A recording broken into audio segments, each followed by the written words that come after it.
Hey, everybody. Welcome into episode 177 of the Leaning into Leadership podcast. And today on the podcast, we are going to talk about brand transgressions.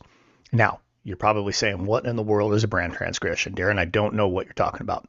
Let me lead into it this way, and then I'll let our guests explain specifically what they are. But every one of us in a leadership position, whether we're a school leader, we're a district leader, we're a business leader, we're a nonprofit leader, the reality of our situation is not if, but when something happens that may potentially give our brand, our school's name, our company's name, our personal name a bit of a black eye. That is a brand transgression. And today on the show, I am joined by the doctors Jain. So Shalini Jain is the Bret Endowed Professor of Marketing and International Business at the Foster School of Business at the University of Washington at Seattle. Dr. Shalini Jain is an associate professor of management, and she is the inaugural director of diversity, equity, and inclusion at the Milgard School of Business at the University of Washington Tacoma campus. Now, the two together bring so much intelligence and so many insights from the business world specific to brand transgressions. But collectively, they wrote a book recently. For those of you on the YouTube version, you'll see it here. I'm going to hold it up. The book is titled Managing Brand Transgressions. And here's the thing. I don't typically like to have people just come on and pitch their book or pitch whatever it is that they're trying to sell, because I don't want that for you as an audience. Certainly there are people who are, sharing a book or whatever, but I want to make sure we're bringing value. And as soon as I talked to Shelly and Shalini, I knew I had to get them in front of you, because again, every one of us is going to deal with that challenge, that holy cow, somebody did this or this happened in our situation, and now it's my job to handle the situation. And in their book, they talk about all these different big situations, and they're in business, but it's so applicable to what, if you're in public education, to what we do on a daily basis. Just a couple real quick ones, and they'll talk about some of these in the episode. Think about, if you're close to my age, you may remember in the early 1980s when Tylenol was found to be laced with cyanide. I mean, that's what led to every one of the bottles that we get of Advil or Tylenol or whatever you might get having that protective seal on there, right? That was a brand transgression. And Tylenol actually wasn't even in the wrong. And I don't want to steal anything from this, because the doctors Jain are going to talk about that. Not too far back, we saw a situation with back-to-back crashes with Boeing 737 MAX 8 jets, and they grounded the entire fleet, and that was a brand transgression. How do we navigate not only through the transgression, but ensure that we're making reparations and that we continue to grow and take care of our brand? That is exactly what we're going to talk about in this episode today, folks. I think this one's fabulous. I know you're going to love it. So let's get right to it right after this.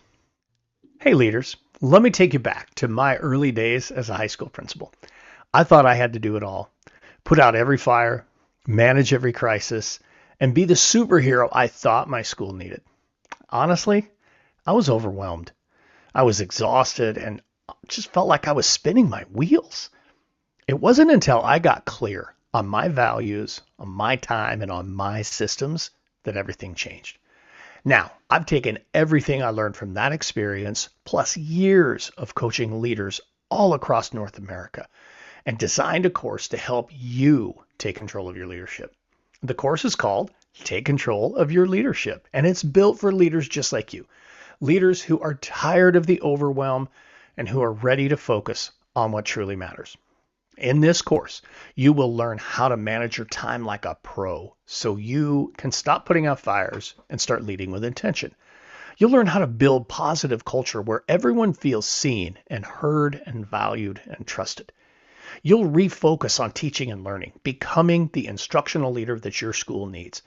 And you'll work on staying aligned with your vision and making real progress towards your goals.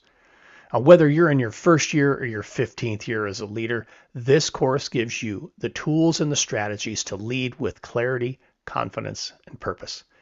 Are you ready to stop spinning your wheels and start leading with impact? Head to theprincipalacademy.com and check out Take Control of Your Leadership today. And don't wait. Your school deserves the best version of you and of your leadership. Let's make this happen together. So, among the challenges that we face as school and district leaders are, what do we do when something negative happens? Whether that's something that happens in our school, in our community, it's a negative social media post, or, a really, really tragic situation. As school leaders, how we manage the situation is sometimes just as important, if not more important, than what the situation was in the first place. Today on the show, I'm really excited to have a conversation with Dr. Shalini Jain and Dr. Shelly Jain. They are the authors of a brand new book called Managing Brand Transgressions. And as I was reading this book, and honestly, even before we hit record, we were having a conversation about who the target audience for this book really is. But folks, I'm telling you, as school leaders, I think this needs to be a must read, because there's so much here about how you handle situations. What's the step-by-step plan for ensuring that your brand doesn't take too big of a hit in a situation, and that you manage it in a very professional and forward-thinking way. So before we get to all of that, Shalini, Shelly, welcome into the Leaning into Leadership podcast. Thank you so much, Darren. It's a pleasure to be here. Thank you, Darren. We are excitedly looking forward to this conversation and really see what we can contribute to the listeners and the viewers of your podcast. Yeah, I really appreciate that. I really do. And again, I've had an opportunity to preview this book, and I'm stoked about it. I really am. And we're going to talk about that here in just a little bit. Before we do, let's maybe just kind of, help everybody get a little bit of understanding of who Dr. Shalini and Dr. Shelly are. You guys choose who goes first on this one here, but maybe give just a little bit of background, share a little bit about who you are and what it is that you're all about right now in the work that you do. Great. So my name is Shalini Jain. I'm an associate professor of management at the Milgard School of Business, University of Washington, Tacoma. So I do research primarily in the area of social issues in management, business ethics, corporate social responsibility. I teach undergraduate and MBA students. I am also the director of the MBA program. And so I am really passionate about raising the next generation of business leaders with values that can not only generate profits, but also be a contributive source to society. Thank you. My name is Shailendra Pratap Jain, which is really long. So my parents had a shortcut. They called me Shelly. And I am the Bret Endowed Professor of Marketing and International Business at University of Washington as well, but on the Seattle campus. And I've been in academia now for about 30 to 35 years. And I do research and I teach. My research is in the areas of brand strategy, which is the foundation for some of the contents of this book. And I also do work in lots of other domains within marketing, which touch upon consumer psychology in general. For instance, the psychology of pandemics, how does it impact consumers, and how do consumers get into addictive situations and behavior, substance addiction and behavioral addiction, and so on. And I am really, really happy that this book has the potential to enhance the quality of life on our planet. That was really the purpose of this book when Shalini and I started writing. How can we create a document which is a win-win for everybody? Thank you again, Darren, for having us on this podcast. Yeah, absolutely. Absolutely. No, it's my honor to have both of you here. And I want to dive right into this, and let's maybe talk about this. So when we talk about brand transgressions, there's a wide variety of things that can take place that might potentially damage the brand of an organization, of a corporation, or something like that. Let's maybe kind of just start there with maybe just a generic or general definition, or how do you two define what a brand transgression is? So a brand transgression, so companies, since we are both business school professors, we talk a lot about corporations, but it applies even to organizations. They invest a lot of time. Some also invest a lot of money in building their brand and reputation, right? Because they want to be known in a positive light by the consumers or the stakeholders that they serve. And so this relationship that a brand or an organization has with its stakeholders uh, follows certain norms and is built over a period through trust based on the actions of the organization. But these relationships often hit road bumps. Actually, Benjamin Franklin famously said that nothing is certain except death and taxes. And we would like to add that transgressions are also absolutely going to happen, no matter how big, how eminent, how long an organization has existed. It's not a question of if, it's a question of when.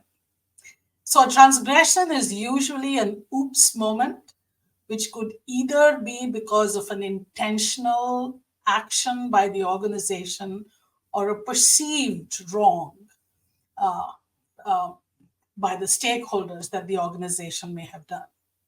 So, either way, it's a situation where there is some kind of negative perception about what an organization has done. Whether they have actually done it or not doesn't matter.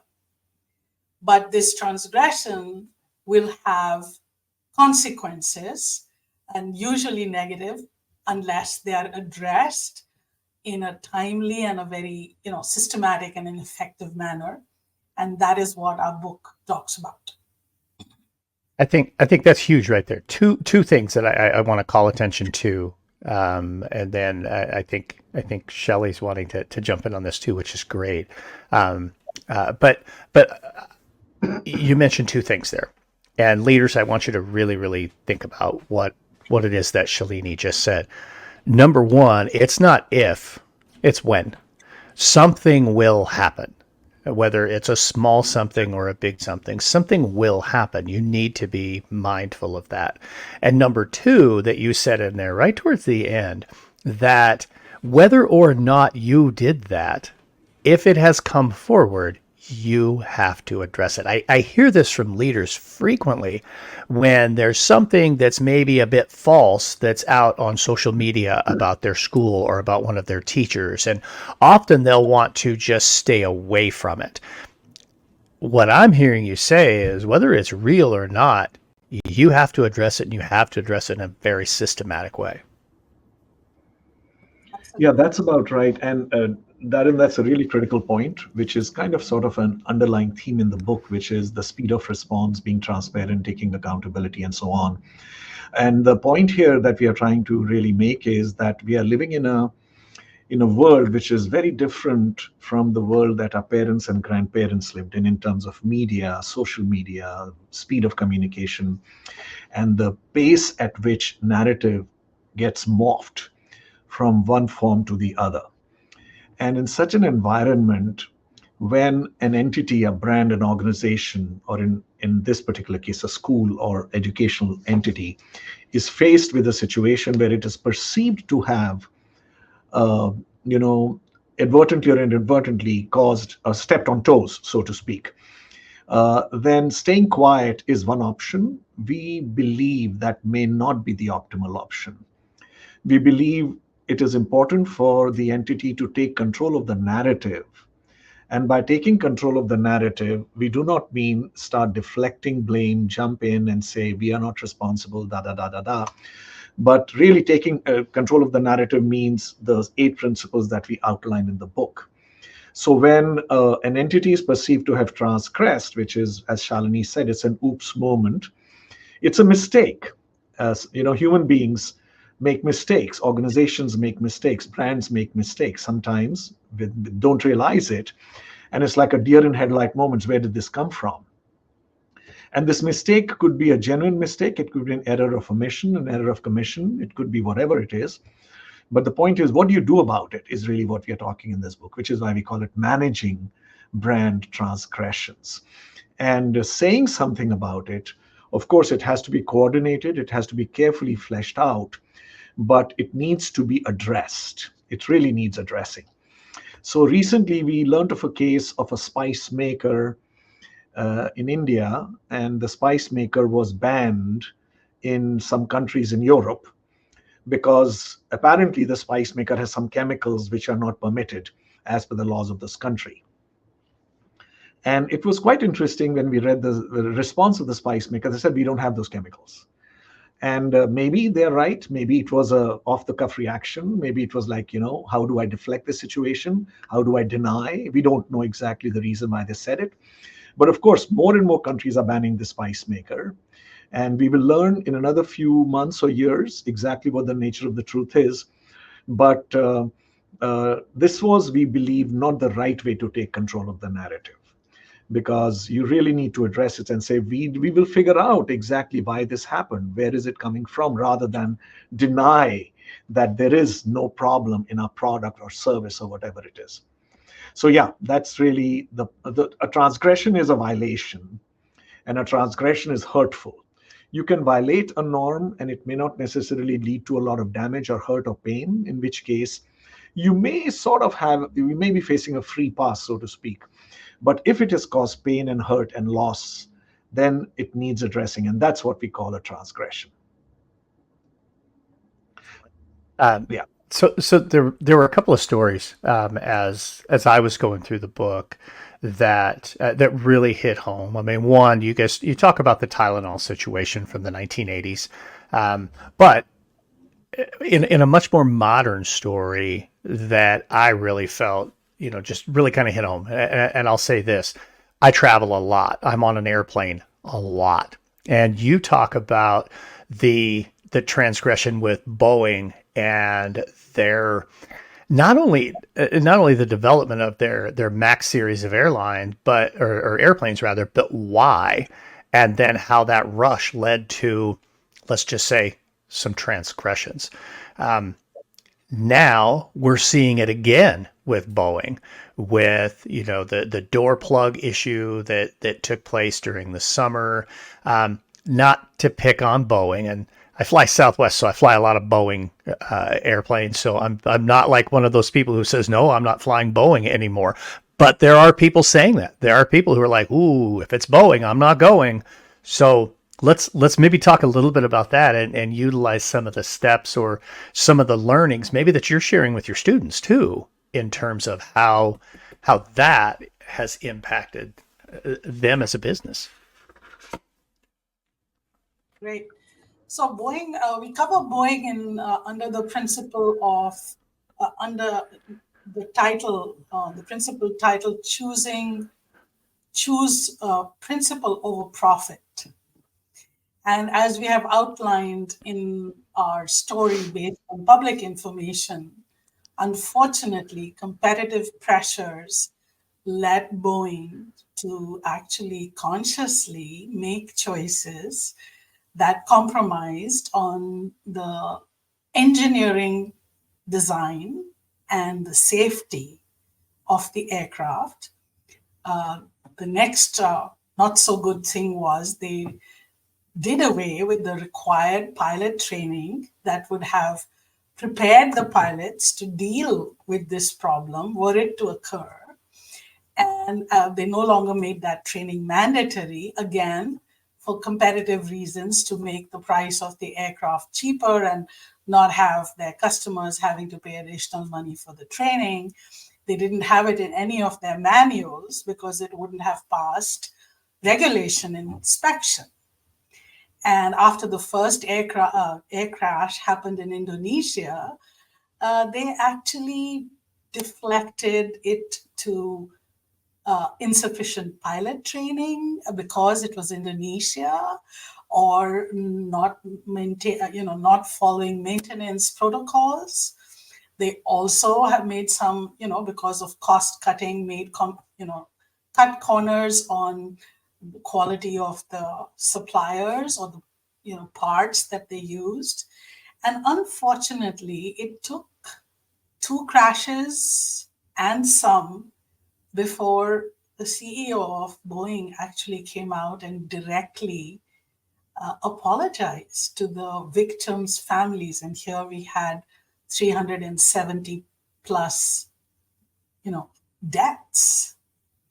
And so that was kind of unfortunate. And of course, this was in the peak of COVID, but it was the first grounding of this amazing institution, which is over 100 years old. And it started in multiple other countries because, the CEO kept deflecting and saying, oh, our aircraft are completely safe to fly, till it was found out that no, there is this problem of the sensors that don't speak to each other, which causes the plane to nosedive and for the pilots to lose control, which is why it was grounded for over 2 years. And unfortunately, if you go back deeper, you realize Boeing was bought over by McDonnell Douglas.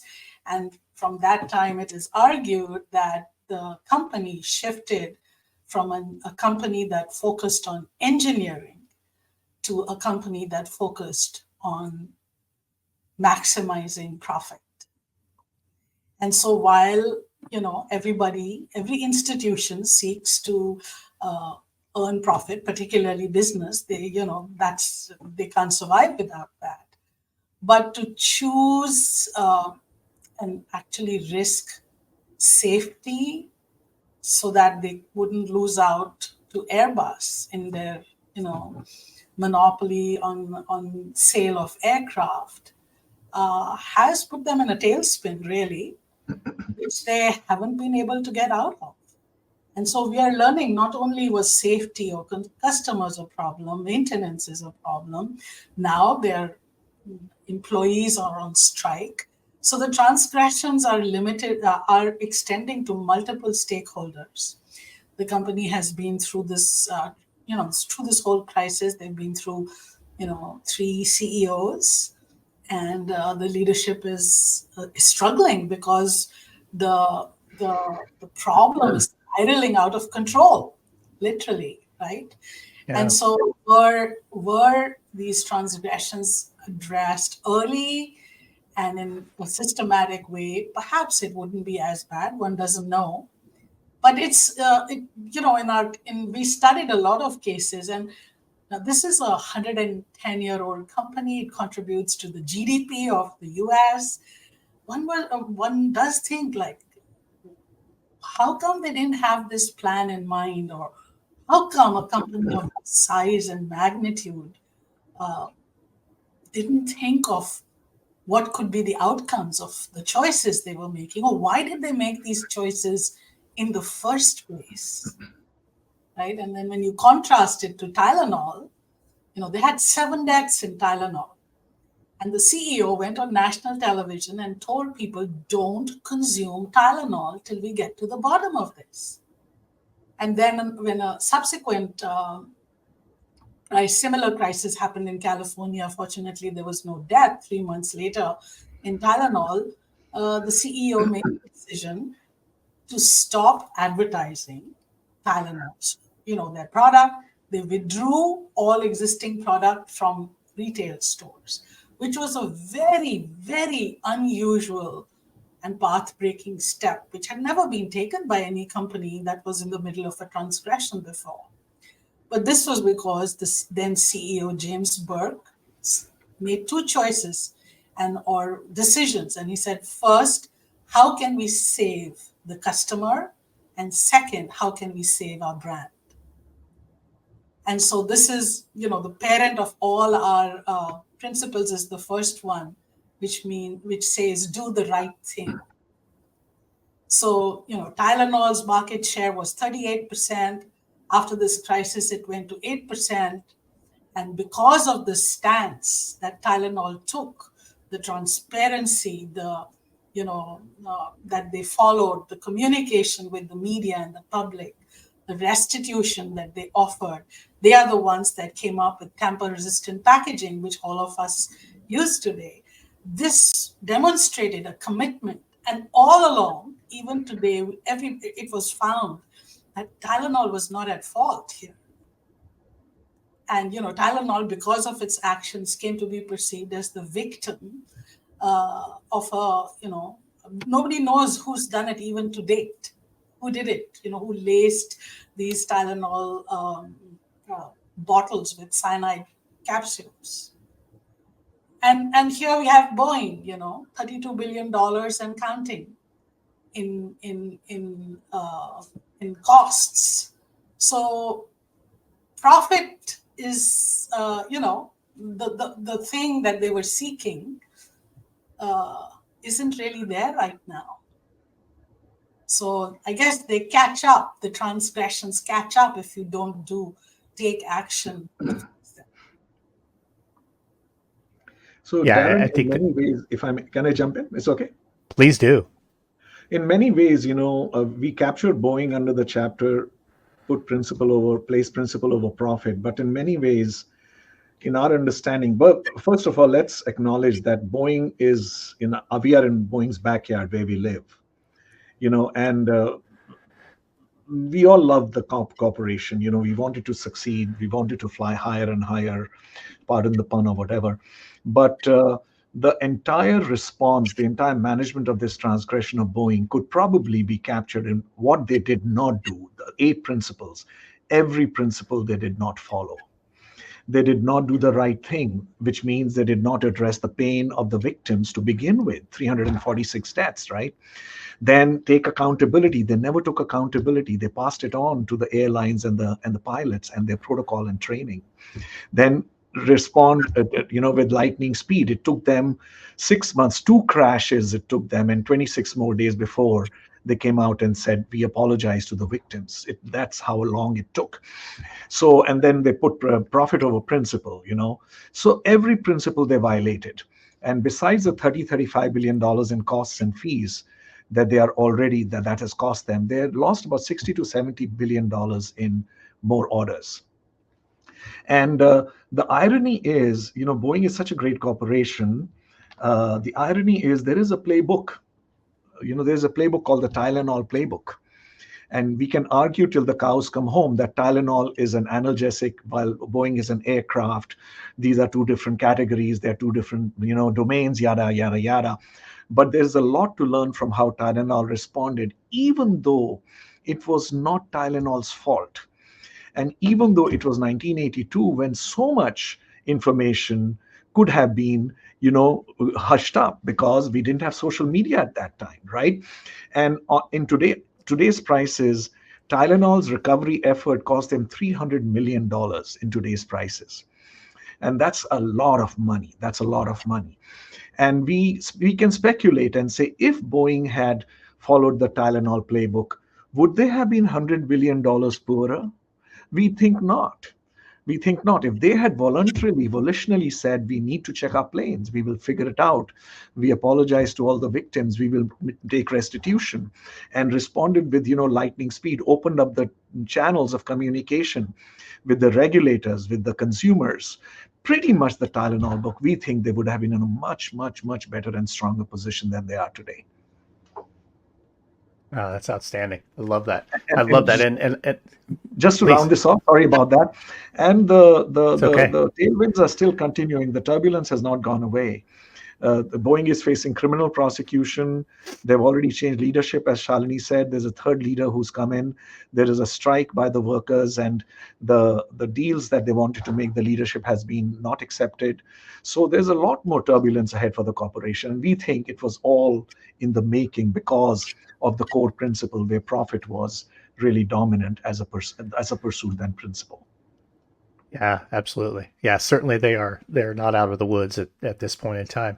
So I'm curious, our time is just flying by. I want to jump ahead to, because if we don't get to building brand authenticity, I'm gonna regret not having this opportunity to talk to you guys. So in this final step in the eighth principle of managing brand transgressions, you talk about really building that authentic brand. And you tell a story, you share a little bit about Patagonia and I think they're one of the best examples of truly being authentic to their brand. But rather than me tell their story, I want to kind of push that back to you guys just a little bit to utilize that to maybe paint a little bit more of a picture for our listeners about what really building that authentic brand is all about. So I can take that, Shalini? Sure. So thank you for that question, Darren. Brand authenticity is kind of a buzz phrase nowadays. Lots of people are talking about brand authenticity, brands with purpose. And these are important, phrases. These are important ways to think about brands. So the way we define brand authenticity from the viewpoint, from the lens of brand transgressions and managing them, what we say is when you make a promise, and I know this is not rocket science, but we teach children that, right? When you make a promise, you obsessively pursue that promise fulfillment day after day, week after week, month after month, year after year, unconditionally, obsessively.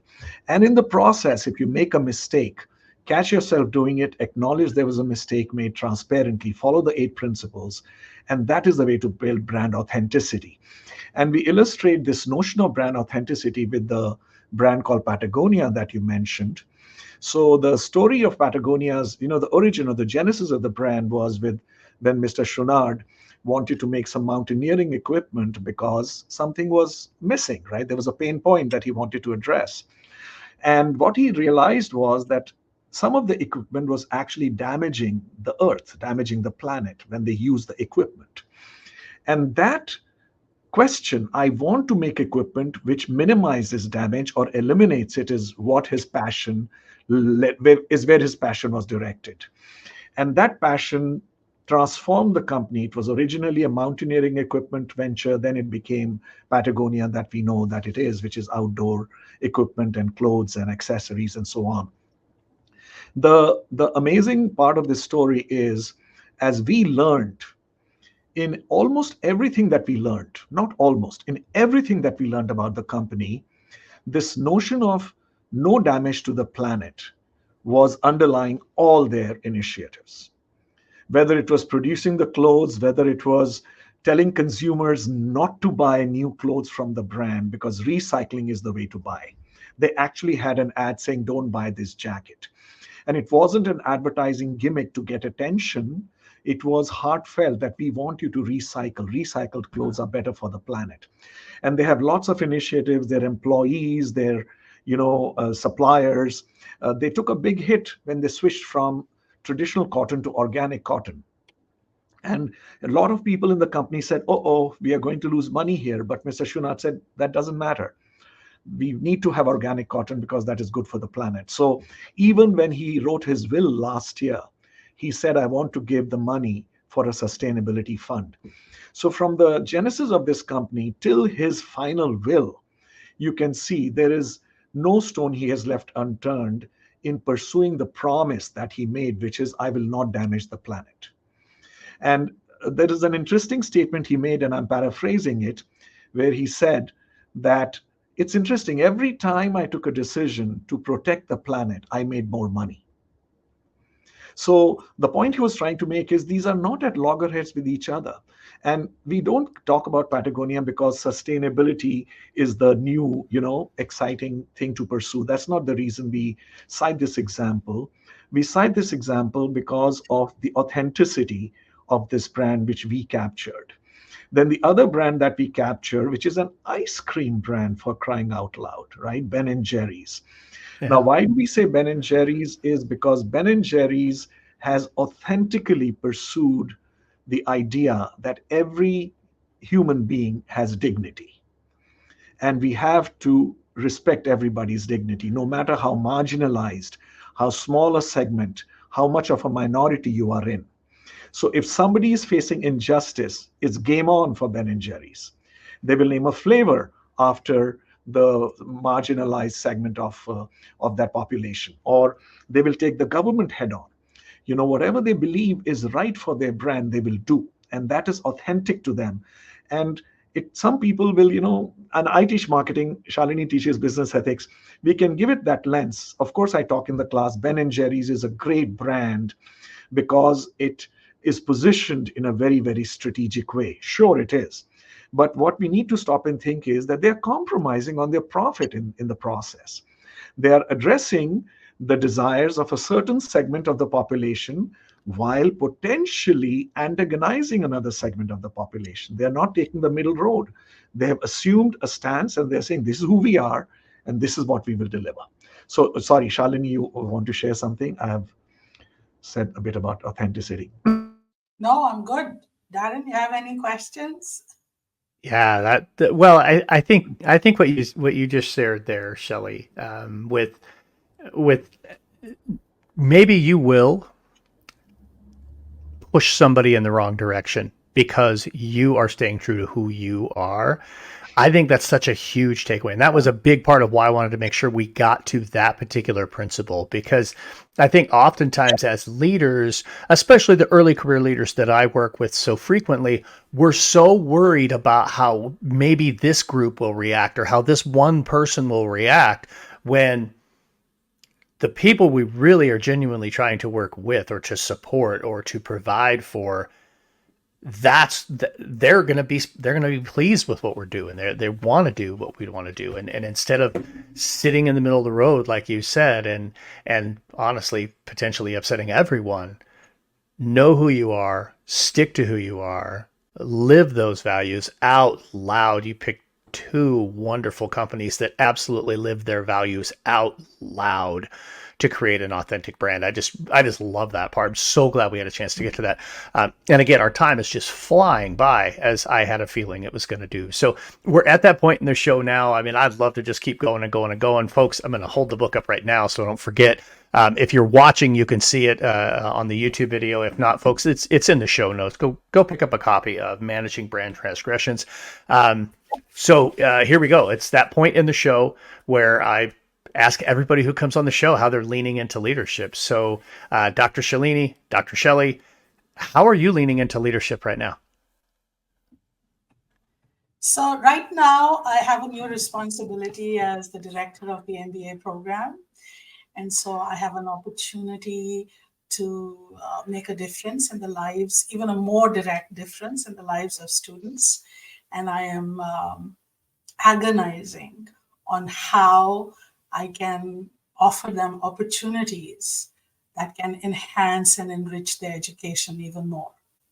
So it's never an end point. There's always room to do more and to do better. And I feel that is a responsibility that I currently bear, and I'm excited to take it to the next level. That's awesome. That's great. Thank you, Shalini. So, Darren, one time my therapist, my counselor said something very important which stayed with me, that Shelly, you're a professor, but even as a human being, remember you're all the time role modeling for somebody or the other, all the time. Your behavior is being observed. Sometimes people copy it, sometimes people twist it or whatever. So that kind of led me to think, okay, what are some values that I want to transform within myself? So there are two things I'm working on. It's probably not in the traditional form of leadership, but I'm working on humility and I'm working on gratitude. And this is something that I'm bringing to my class as much as possible.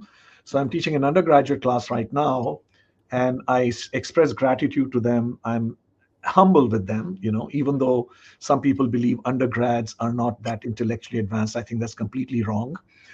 They are extremely smart. They are dreamers, and as professors, as teachers, it is our job to be a bridge between where they are and where they want to get. And so I'm trying to, play out these values in class in subtle and not very subtle ways, and just help them achieve their dreams as best as I can. So our faith tradition taught us that when we work for other people's happiness, our own happiness gets multiplied. So that's what I'm trying to live, that those values in my class. And maybe there is something about leadership that I'm learning in the process, or maybe it's just as a human being. If I didn't answer your question, my apologies. Oh, no, absolutely. You answered the question very, very well, both of you. I appreciate it so much. This has been a wonderful conversation. I appreciate having you both here on the show. Folks, you can catch up with both Dr. Shalini Jain and Dr. Shelly Jain with their links down in the show notes. You can go and get yourself a copy of the book. Make sure that you do that. Folks, this was just such a wonderful conversation. Thank you both for joining me here on the Leaning Into Leadership podcast. Thank you, Darren. Wonderful to be with you. Thank you. Thank you. Well, certainly as advertised, a fantastic episode. Again, I appreciate both Dr. Shelly Jain and Dr. Shalini Jain for coming on the show and sharing their insights. I know there's a lot of value there for each and every one of you, and I hope you appreciate that. Make sure you get down in the show notes, check out their information. Also, I gave you a link to go and get a copy of their book. I'll tell you, I bought the book right away. I read through it. It is fantastic. It's an easy read. It's very relatable, but at the same time, it's packed with information. So go check it out. And now it's time for a pep talk.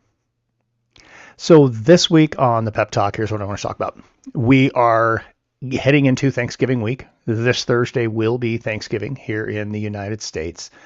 And it's a time for us to really show gratitude and to be thankful for the blessings that each and every one of us have. And I just simply want to say thank you to you. Thank you to you for jumping on and paying attention to what I have to say and what some of my guests have to say here on the podcast. Thank you for sharing the podcast with your friends, with your work associates, with other people who certainly enjoy leaning into leadership.